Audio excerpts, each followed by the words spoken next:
TV में ही मिला था कल 3 बजे दोपहर का। के। उसके बाद से हम लोग कांटेक्ट कर रहे हैं, कांटेक्ट हो नहीं पा रहे हैं। 3 बजे के करीब हम आपस में न्यूज़ देखे। उसके बाद से कॉल नहीं लगा, ना कोई कॉल ना कोई कांटेक्ट। कितने सारे मैसेज, कितने सारे कॉल, लेकिन कहीं कुछ नहीं। इसमें आखिरी बार घर कब आए थे रामप्रसाद जी? आज से 2 महीना पहले 8-10 दिन के लिए आया था। बस मंगलवार को रात में जो आखिरी बातें हुई, व्हाट्सएप कॉल पे जो बातें होती है बस वही बातें हुई, बस और कोई कॉल बात नहीं हुई है। सरकार का आशावाद जिंदा है और क्या कर सकते हैं। सरकार पहल करे और शीघ्र से शीघ्र हमें अपना घर का बच्चा जो हमें वापस चाहिए। जितने भी मीडिया बंधु लोग ही आ रहे हैं, कोई नेता, मंत्री, विधायक? नहीं, कोई नहीं, कोई नहीं आ रहे हैं, कहीं से कोई नहीं।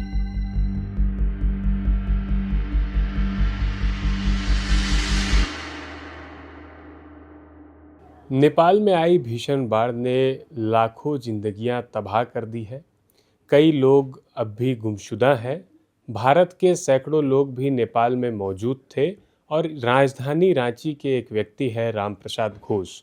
वो भी 8 महीने पहले नेपाल गए थे काम करने के लिए, अपना घर बार चलाने के लिए वो गए थे, वहाँ काम करते थे और रांची के कोकर इलाके में इनका परिवार रहता है। स्क्रीन में आप जिन्हें देख रहे हैं ये रामप्रसाद घोष के पिताजी हैं।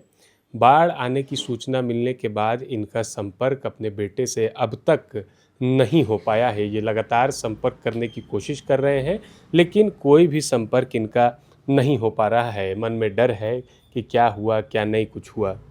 सर, कब सूचना मिली थी आपको इस बारे में? टीवी में ही मिला था कल 3 बजे दोपहर के। उसके बाद से हम लोग कांटेक्ट कर रहे हैं, कांटेक्ट हो नहीं पा रहे हैं।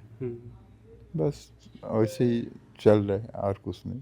उनके साथी से किसी की दोस्ती यारी वहाँ पे बातचीत अब तक हो पाई है किसी से? दोस्त यारी तो रहते तो दोस्त यारी होता ही है, लेकिन वैसे किसी का नंबर हमारा पास है नहीं, दिया भी नहीं है भी नहीं। तो उनको जो भेजा था काम के लिए, उनसे हम कांटेक्ट किए थे। वो भी झारखंड का ही जाने वाला है। तो वो बोला जो हाँ हम तो कल काठमांडू जा रहे हैं, काठमांडू जा करके जो खबर है हम आप लोग को खबर करेंगे। तो ऑलरेडी चल भी गया। अब वो वहाँ जा करके फ़ोन किया, बोल रहा जो हम तो काठमांडू पहुँच गया लेकिन यहाँ से जाने नहीं दे रहे। जहाँ पे बाढ़ आया उस क्षेत्र में नहीं जाने दे रहे, फौज जाने नहीं दे रहे, आर्मी लोग जाने नहीं दे रहे। बस इतना ही बात है। आपका एक ही बेटा है रामप्रसाद साहू? 2 बेटा है। वो छोटा बेटा है, बड़ा बेटा, बड़ा बहू यही है। छोटे बेटे हैं, उनकी शादी नहीं हुई है। मतलब कब से वहाँ काम कर रहे हैं? इसी साल 8 महीने लगभग? हाँ, यही 8 महीने से ही। क्या चीज़ का काम करते थे रामप्रसाद वहाँ? वो हाइड्रो पावर सेक्टर में काम करता था। अब तक कोई आया सरकार के तरफ से? तो कोई अफसर वगैरह आए थे? यही तो सीओ सब आया था। हम लोग का इस अंचल का सीओ सब आया था। बस कर्मचारी लोग आए थे? हाँ, बस वही सूचना जानकारी लेके गए हैं। हाँ, शायद सरकार को खबर मिला है तब भेजा है होगा, तब यहाँ आया है। और कोई नहीं आया। सरकार का तरफ से और कोई नहीं आया। क्या कहना चाहिएगा भारत सरकार को, राज्य सरकार को? भारत सरकार, झारखंड सरकार, नेपाल सरकार को भी यही कहेंगे, जो जिंदा है कहीं भी हो उन लोग को पहले रेस्क्यू करें, उन लोग को खाने पीने का व्यवस्था करें, उन लोग को तंदुरुस्त हाल में अपने अपने घर भेज दें। जो गिया हुआ है वो तो मिलेगा है नहीं, तो उसको अगर रेस्क्यू करने में 2 दिन देर भी हो तो कोई फर्क नहीं पड़ेगा, लेकिन जो जिंदा है उसको जिंदा मत मरी। 6 कुशल उन लोग को खिला पिला के 6 कुशल हमने घर। आखिरी कब बात हुई थी? परसों रात को आखिरी बात हुई थी। हमसे नहीं हुआ था, उनसे हुआ था। वही हालचाल पूछा, हालचाल लेते रहता था, घर का क्या हाल है, कौन क्या कर रहा है। पिछले आखिरी बार घर कब आए थे रामप्रसाद जी? आज से 2 महीना पहले 8-10 दिन के लिए आया था। हाँ, 8-10 दिन के लिए आया था, 2 महीना हुआ गया है। आखिरी बार परसों बात हुई। हाँ। उम्मीद है कि सरकार काम करेगी। आशा तो रखते, हम्म, वही आशा पर तो जिंदा है, सरकार का आशा पर जिंदा है, और क्या कर सकते हैं। जा तो नहीं सकते, अगर जाएंगे भी तो वहाँ जाने नहीं देगा। हम्म, और आशा है अगर वो कांटेक्ट कर ले किसी के द्वारा हम्म, तो बहुत ही अच्छा है, और नहीं तो इसी तरह से तड़पते रहने पड़ेगा, और क्या करें। आशा तो करते ही है, सरकार थोड़ा सा ध्यान दे तो सब जी जाएगा। देखिए ये पिता है राम प्रसाद जी के, ये भाभी है, ये भतीजे हो आप। क्या नाम है आपका? मेरा नाम कुशाग्र घोष, पढ़ाई करते हो यहाँ पे रांची में ही? रांची में ही, कौन से क्लास में हो? 10th। चाचा से बातचीत हुई, कब हुई आखिरी बातचीत? हमको मेरा आखिरी बातचीत जब आए थे उसी टाइम हुआ था। हम्म। दित्या जी, एक बात बताइए कि राम प्रसाद जी बाहर शुरू से काम करना चाहते थे कि कोई मजबूरी रह गई इसलिए गए नेपाल, या जॉब उनका लग गया इस कारण से? नहीं, अब बाहर तो नहीं, लेकिन हाँ उनकी एक पसंद था कि प्रकृति, हिमालय, ये सब चीज़ नेपाल में था तो उनको बहुत अच्छा लगता था। शुद्ध वायु, शुद्ध जल, तो वो हम लोग को बोला करते थे कि यहाँ बहुत शांत लगता है, बहुत अच्छा लगता है हमको, मेडिटेशन करने में हमको बहुत अच्छा लगता है। थोड़ा सा आध्यात्मिक प्रवृत्ति के बहुत ज़्यादा थे वो, तो इसलिए वो सब चीज़ें उनको बहुत अच्छी लगती। तो हम लोग को बोलते थे कि आप लोग शहर में शोरगुल में रह रहे हैं, हमको यहाँ बहुत अच्छा लग रहा है, बहुत आनंद आ रहा है, शुद्ध हर चीज़ मिल रहा है, तो खुश थे वहाँ।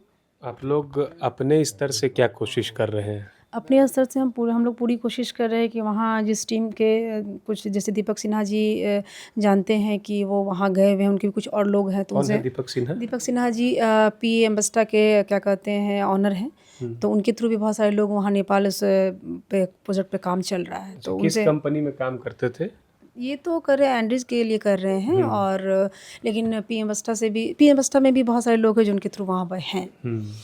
तो उनके कोई दोस्त यार, जैसे नहीं, वैसे कोई काम करता है तो परिचय घर में करवाता है कि नहीं हम इसके नहीं, साथ अभी हैं? देखिए कोई अभी क्या है, व्हाट्सअप कॉल लगता है, वहाँ वैसा कुछ भी है नहीं, ये थोड़ा सा बहुत शांत और साई नेचर के हैं, तो इसलिए इन सब चीज़ों से वो थोड़ा सा लेकिन हाँ काम की जगह पर जैसे जिन लोगों से बात होती थी, लेकिन हमारे पास तो किसी का नंबर नहीं है, लेकिन दीपक सिन्हा जी के थ्रू हमको 1-2 नंबर वहाँ मिला, तो बात हुई, लेकिन अभी तक उनसे कोई कांटेक्ट नहीं हो पा रहा है। कॉल लग रहा है? नहीं, कॉल नहीं लग रहा है, 2-4 नंबर मिले लेकिन कॉल नहीं लग रहा है। परसों आखिरी बात हुई? बस मंगलवार को रात में जो आखिरी बातें हुई, व्हाट्सअप कॉल पर जो बातें होती है बस वही बातें हुई, बस और कोई कॉल बात नहीं हुई है।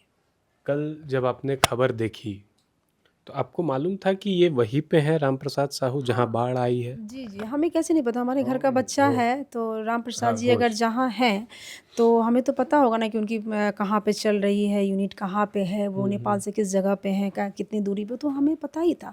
जैसे ही हम न्यूज़ में सुने और देखे, उसके बाद हम तुरंत उनको कॉल लगाना स्टार्ट किए।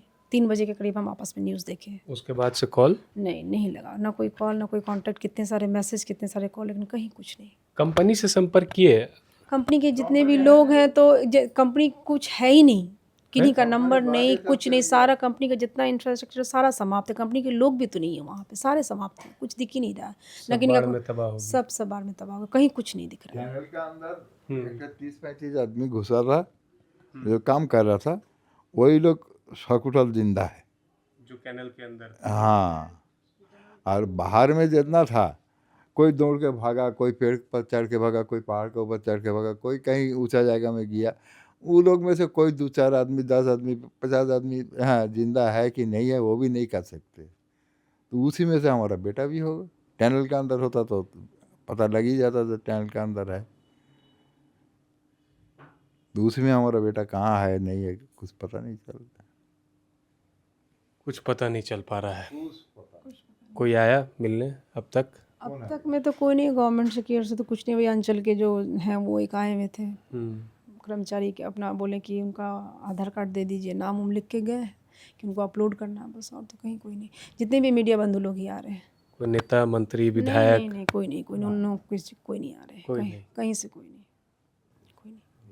सरकार से कुछ कहना चाहते हैं हमारे माध्यम से? आपके माध्यम से यही कहना चाहेंगे, कोई ना आए कोई दिक्कत नहीं है, लेकिन कम से कम काम एकदम प्रायोरिटी बेसिक्स पे करें, क्योंकि देखिए जो भी एग्जैक्ट एड्रेस है हम एड्रेस दे रहे हैं, बता रहे हैं, लोकेशन एग्जैक्ट एड्रेस दे रहे हैं कि कहाँ पे क्या कैसे किस तरह से कौन सी जगह, हम सारे सब कुछ बता रहे हैं। कम से कम झारखंड सरकार से मैं ये अपील करना चाहूँगी कि वो सेंट्रल गवर्नमेंट को बताए। सेंट्रल गवर्नमेंट से मैं ये अपील करना चाहूँगी कि वो जो वहाँ रेस्क्यू टीम है, जो नेपाल की गवर्नमेंट, उनको कम से कम ये नॉलेज में देख, उस जगह पे इतने लोग हैं, उस जगह पे ये चीज़ें, तो वहाँ पे और फोर्सली काम हो सकेगा। क्योंकि ऐसे तो आप कैसे बताइए कहाँ क्या हो रहा है, उन्हें तो जो दिख रहा है वो कर रहे हैं, एक्चुअल में नहीं है। लेकिन हम तो एक्चुअल एड्रेस भी दे रहे हैं, एक्चुअल सब कुछ भी हम बता रहे हैं, हर चीज़ हम बता रहे हैं। तो आपके चैनल के माध्यम से हम यही कहना चाहेंगे कि सरकार पहल करे और शीघ्र से शीघ्र हमें अपना घर का बच्चा जो हमें वापस चाहिए। तो देखिए, ये राम प्रसाद घोष का परिवार है, कोकर में इनका परिवार रहता है। 8 महीने पहले इन्होंने नेपाल गए थे राम प्रसाद घोष, कमाई करने के लिए, नौकरी करने के लिए। प्रकृति के बेहद करीब रहना चाहते थे, थोड़े से शाई नेचर के हैं, जैसा उनकी भाभी बता रही है, उनके पिताजी बता रहे हैं कि वो शुरू से ही शाई नेचर के हैं, इंट्रोवर्ट है, ज़्यादा किसी से बातचीत नहीं करते हैं। लेकिन बाढ़ जब आई नेपाल में, भीषण बाढ़ जिसका मंजर आप सभी ने देखा, हमने भी देखा मीडिया के माध्यम से, अलग अलग सोशल मीडिया प्लेटफॉर्म पर, तो किसी की भी रूह कांप जाएगी, ऐसा दृश्य देखने को मिला है। इस दृश्य के बीच राजधानी रांची में राम प्रसाद घोष का परिवार इस उम्मीद में बैठा है कि उनका पता जल्द से जल्द चल जाए। राज्य सरकार और केंद्र सरकार से भी ये लोग गुहार कर रहे हैं कि हमारे बेटे, हमारे देवर, हमारे चाचा, जो भी इनके पूरे परिवार गुहार लगा रहा है कि उनका पता जल्द से जल्द लगाया जाए और सकुशल उनको वापस घर पर लेके आया जाए। कैमरा पर्सन कुणाल के साथ मैं अरविंद सिंह, शुक्रिया। प्रभातखबर.com, विश्वास वही, रफ्तार नहीं।